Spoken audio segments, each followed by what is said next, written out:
Hey guys, welcome back, and this week we're covering Chapter 6, which goes over the Fourth Amendment of the Constitution, probable cause, and reasonable suspicion, and how it applies to law enforcement. So this is probably the single most important chapter that we go over as it relates to law enforcement. So if you're looking to go into law enforcement, or you're taking this class because you just want a better understanding of how law enforcement does their job, this is an unbelievably important chapter to understand. These concepts of reasonable suspicion and probable cause are the bedrock or the foundation of how police officers do their job.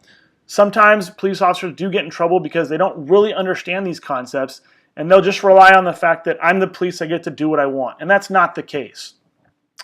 Especially in light of recent events where people are questioning why police are doing what they're doing, having an understanding of these concepts can really truly help you understand and answer those questions, why police do what they do. We're also going to be discussing some of the exceptions to search and seizure law that the courts have passed down, some case law, which is really important for you guys to understand. So my hope is that you really dive into the material, and as far as how the discussions go, I'd really like to see you guys applying this as well as using some critical thinking skills.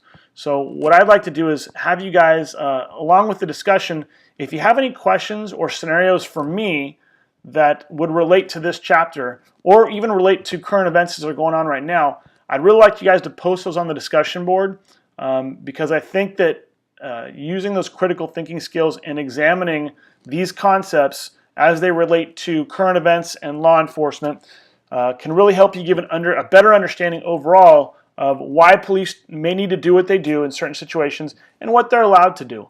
So I'm really looking forward to a good discussion this week. You guys have been doing a really good job of staying on top of the material.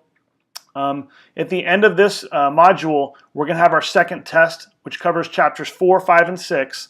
And then next week, we're going to start getting into the term paper. So make sure you guys stay on top of the material.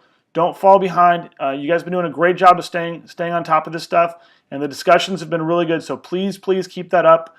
That's the core of this course, is making sure that you're discussing with each other and really engaging your minds with critical thinking skills. So these concepts you learn, you're applying them to the stuff that we're going over as well as to the field in general.